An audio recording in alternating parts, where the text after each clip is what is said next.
Auparavant, l'écriture littéraire était l'apanage des personnes dont l'âge était plus ou moins avancé. Tel n'est plus le cas actuellement.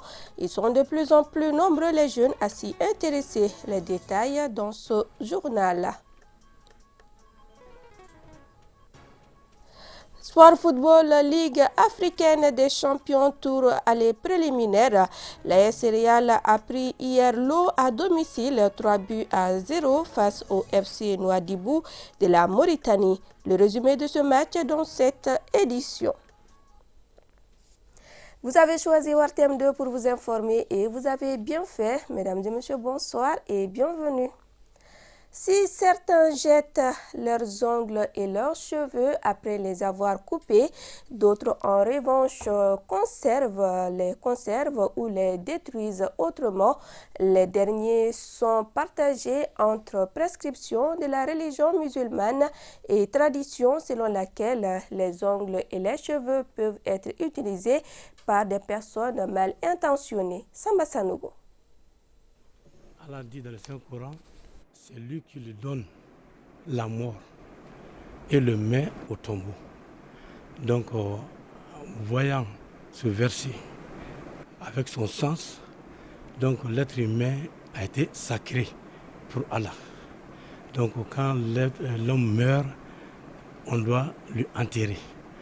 On ne doit pas le jeter sur les ordures ou le jeter dans les rues. Donc, on doit le mettre sous la terre, qu'on appelle enterrement. Donc, tout ce qui sort de l'être humain aussi est sacré, comme les cheveux, les ongles. Quand on coupe les cheveux ou les ongles, on doit les enterrer. On ne doit pas les jeter sur les ordures ou les jeter dans les rues. Parce qu'Allah a rendu l'homme sacré, comme il a dit, j'ai honoré les fils d'Adam. Donc, qu'ils soient croyants ou non croyants, Allah a honoré tout homme. Donc, il doit du respect. Entretien réalisé par Samba Sanogo. Je vous le disais dans les titres, il existe actuellement au moins 10 clubs de lecture pour les jeunes, rien que dans la ville de Bamako. Ces clubs ont vu le jour sur l'ambition de ces jeunes afin de faire immersion dans la littérature. Cette prolifération a donné l'envie d'écrire à de nombreux jeunes. Ils cherchent de plus en plus à faire connaître leur opinion. C'est pourquoi la plupart s'orientent vers l'écriture. La rédaction de ORTM2 est allée à la rencontre de certains d'entre eux. Ma plume au service de ma commune, les marabouts se sont trompés, Mira ou le chemin de l'immigration clandestine, autant d'œuvres littéraires qui ont enrichi la littérature malienne. Les auteurs de ces publications font désormais partie des viviers dont dispose le Mali dans le domaine. Ils sont de plus en plus nombreux les jeunes à s'intéresser à ce moyen d'expression qu'est l'écriture. Beaucoup d'écrivains traduisent leur entrée dans ce domaine par la passion. Moi, je le traduis par la thérapie d'abord. Bien vrai que ça devient une passion plus tard, parce que quand j'écris, je me soigne d'abord. Je soigne ceux qui m'entourent, je soigne la société. Malgré les difficultés que rencontrent les écrivains, les éditeurs, c'est des jeunes qui sont constamment engagés à promouvoir la pensée, à promouvoir la littérature, le savoir, la connaissance, le partage de la connaissance. Quand moi j'étais en 11e, j'ai été beaucoup plus influencé par la leçon de la versification en 11e lettre. À l'époque, on écrivait des poèmes, mais on ne savait pas les règles de base.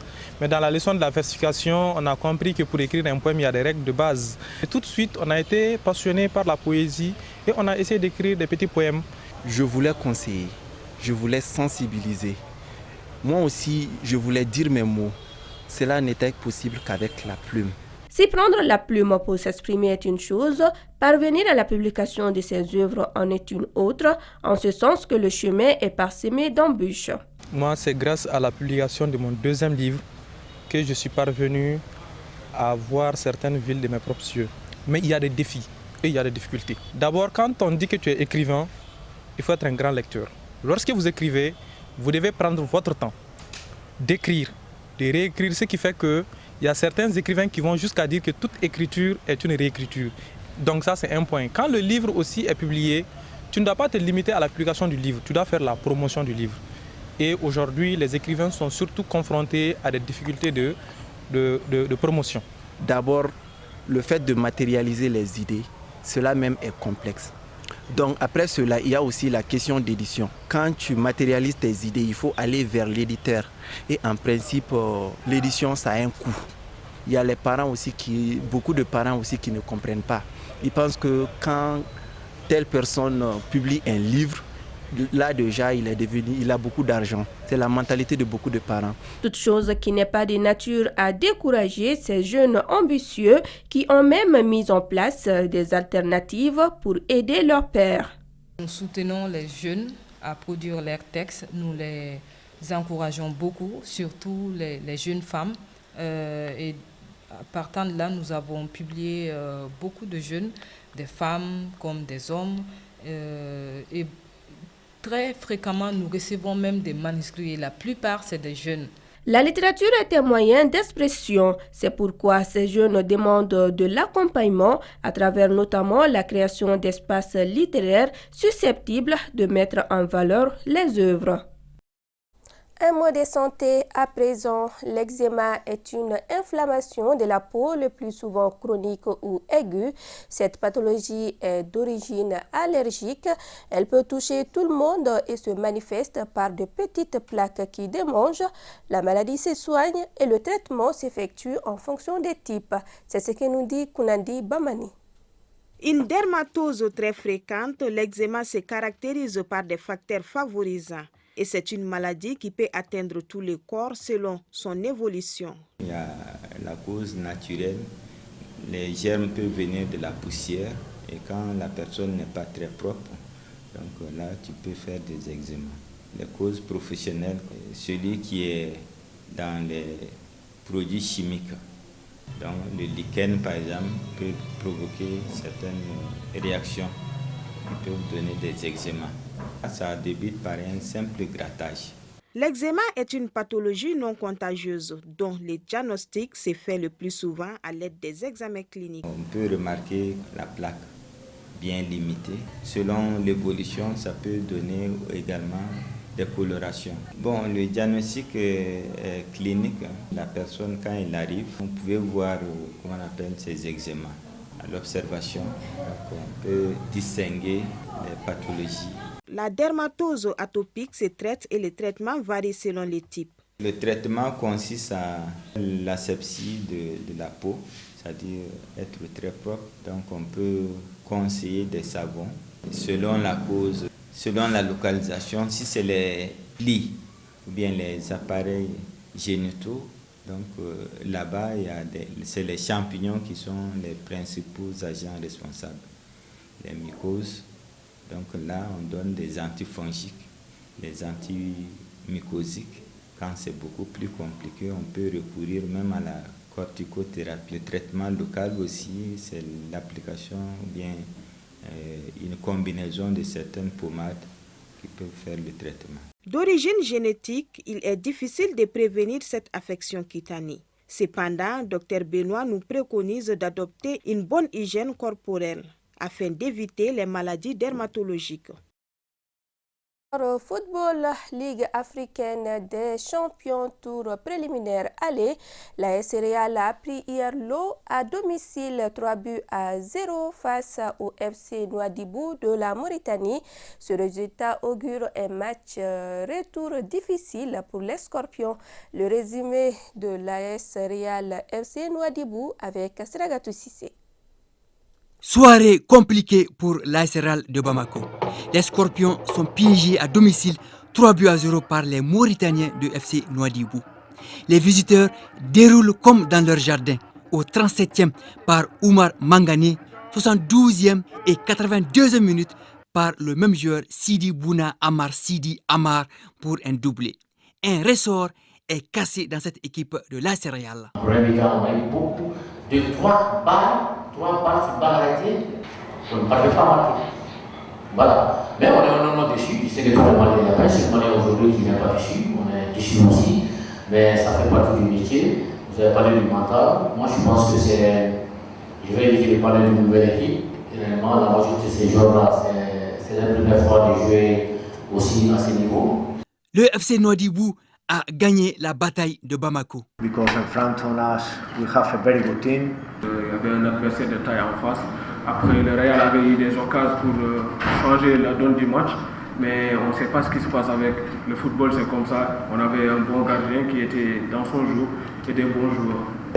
The score, maybe, don't say what happened in the game because... Le match retour est prévu à Nouakchott le 1er octobre. L'AS Real ira défendre ses couleurs pour tenter de rendre la monnaie au FC Nouadhibou. Et en Coupe de la Confédération tour préliminaire aller, le stade malien de Bamako a disposé des Burundais de l'Aigle Noir 2-0. Cette victoire permet aux Blancs de Sotiba de voyager sereinement dans 2 semaines pour une qualification en phase de groupe de la Coupe de la Confédération. Nous y reviendrons demain, plaise à Dieu, avec Sragatou Sissé. Il existe plusieurs arts martiaux constituant une grande famille. On peut citer Kung Fu, Taekwondo, Shotokan, Karaté, entre autres. Cet ensemble de plusieurs disciplines a pour but d'enseigner aux pratiquants les techniques de combat, mais aussi la maîtrise de soi devant une situation conflictuelle. De nos jours, on assiste à l'ouverture de plusieurs salles de karaté, notamment ici à Bamako. Moussa Diabaté nous en dit plus. L'art martial est un style ou une école dont l'enseignement porte principalement sur des techniques de combat à main nue ou avec armes. Il s'agit là d'une pratique, un exercice, une discipline sportive comme toutes les autres, à la fois professionnelle, légale et légitime, qui fait vivre honnêtement son nom. De nos jours, des centres d'amateurs se créent un peu partout à travers la ville de Bamako. Dans toutes choses, il y a toujours vraiment des clandestins. Sinon on appelle les clandos, des amateurs qui se font des salles, qui se font ouvrir des salles sans autorisation, sans affiliation à la fédération. Ça c'est l'illégal. Nous-mêmes, nous déplorons ce fléau qui nous met très mal à l'aise. Vraiment, nous combattons pour lutter contre ce fléau. Les pratiquants clandestins se frottent les mains au détriment des professionnels respectant les règles de l'art. Les critères sont bel et bien définis et puis tracés à la loupe. Pour ouvrir une salle, il faut être d'un degré supérieur, 3e dan minimum, et avoir une expérience d'au moins 4 ans d'exercice d'affilée, d'assistanat, et puis une somme de 20 000 francs pour ouvrir une salle. Mais il s'avère qu'aujourd'hui, à Bamako, au Mali, même des ceintures rouges, dans les carrés, dans les quartiers, se donnent le luxe d'attacher des ceintures noires et faire des salles. Le directeur technique national de la FEMAT rappelle aussi les sanctions contre les individus et groupements non affiliés à la fédération de tutelle. Oui, une fois qu'on arrive à découvrir, nous sommes obligés de procéder à manière musclée pour fermer cette salle. Et cela s'avère une nécessité pour sauvegarder la quiétude de la population.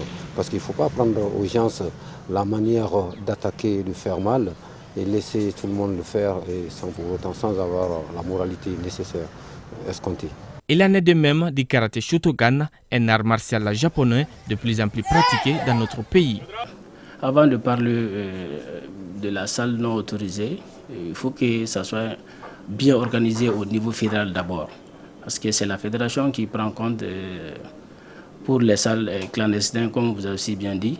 Donc, dans ces cas, la fédération doit être bien organisée. Après l'organisation de la fédération, c'est maintenant qu'on peut parler de la salle clandestine pour au moins canaliser tous les pratiquants sur le même niveau.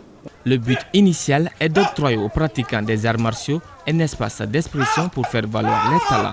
Mais la pratique clandestine tue à petit feu la progression des arts martiaux. Et c'est ce qui m'a fait en cette édition. Grand merci à vous de nous avoir suivis. Très bonne suite de nos programmes et bon début de semaine.